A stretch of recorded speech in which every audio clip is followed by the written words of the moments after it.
So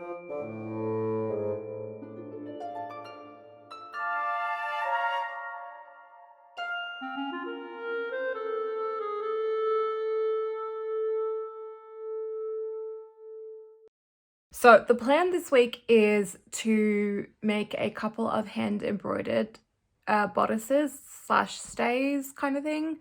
They're not corsets, but I will probably use corset in the thumbnail and title for clickbait. So I'm going to be using silk ribbon embroidery to make the corsets. I also sound like I'm about to lose my voice, so that is an interesting development in my life. I will show you what I've done so far. There's been a lot of hand embroidering going on, and then I'm also going to make a dress to go with them. But this is the inside of my corset, the lining, which I haven't actually attached yet. This is what it will look like when it is finished. A lot of my inspiration with this was Margaery Tyrell's wedding dress with the embroidery. So I've done the swirls in like a metallic chain stitch. I've added these little screwed in studs with an awl. And then the flowers and the leaves are just silk ribbon embroidery.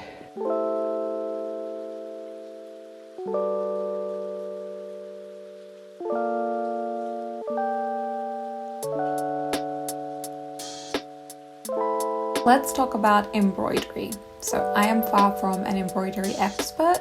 I think I learned a total of 3 embroidery stitches for this project, and as with most things, it's probably pretty likely that the only way that I will actually teach myself any more embroidery is by doing more embroidery related projects and getting excited about those projects as they go on. So for this particular project, the stitches that I learned were a chain stitch, a silk ribbon leaf stitch, and then I think it was a French knot of some kind. So I just freehanded my design and I tried to create a mirror image of what I was doing on one side, on the other side of the centerpiece of the bodice. It was only the centerpiece and the straps that I actually ended up doing any embroidery on, because I felt like the rest of it would just be a little bit too much work for one project. And I drew out my design freehand using a pen with disappearing ink, which is obviously a great tool to have in your arsenal because you can mark your fabric as much as you want and the next day you'll come back and it's gone. But as I said, the next day you'll come back and it's gone, so it's a good idea to finish what you're doing in one sitting, or at least have an idea of what you're doing.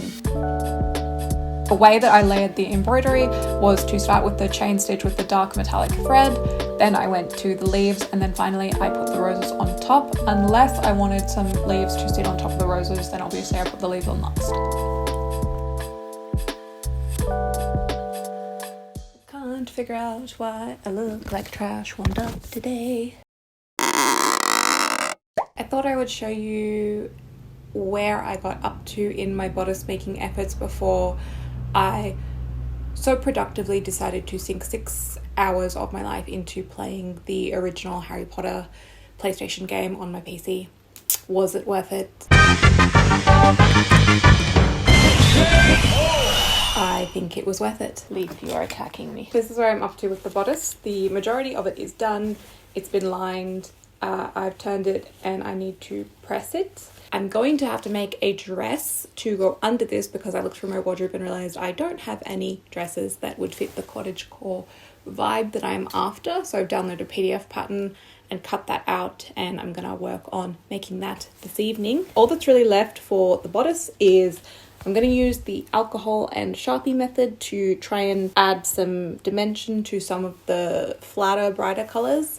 And then make some bias tape out of this satin shantung, put in some boning and boning channels, and then grommets and ribbons for all the lacing. And eventually we shall have a bodice that will look something like this, which is kind of cute.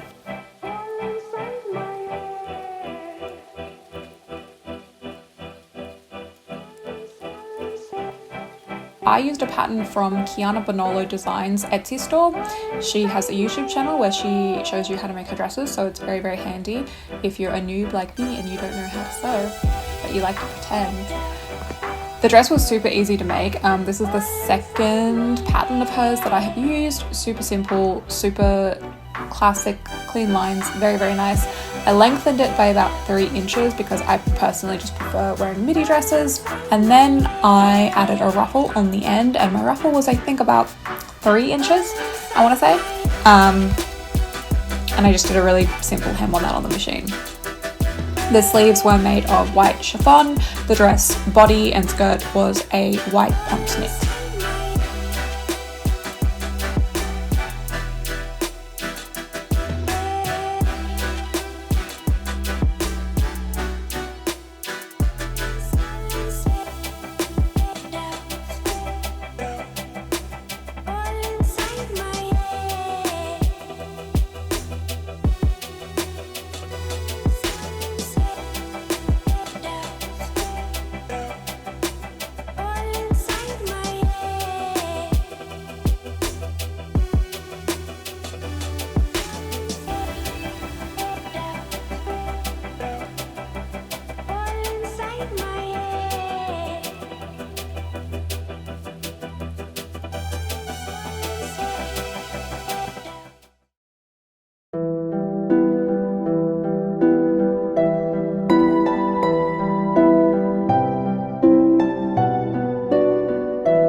Overall, I have to say I was really impressed with how this project turned out. I thought the embroidery was so pretty. I really want to make an evening gown with this style of embroidery. It is really beautiful, and I feel like the studs make it look a little bit more glamorous and edgy and cool, and a little bit less grandma's favorite handkerchief that she lends you.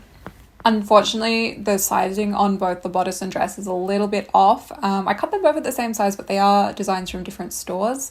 So the bodice design, the pattern came from a store called Belly Becky on Etsy, and it's a great pattern, super easy to use, but the regular size was just a little bit too big for me when cutting to my normal size. So I think I'm going to have to take that in, and I think the easiest way for me to take that in is to just hem up the back a little bit, like pull that in from the back and move the rivets back like an inch, because it is about an inch too big on either side.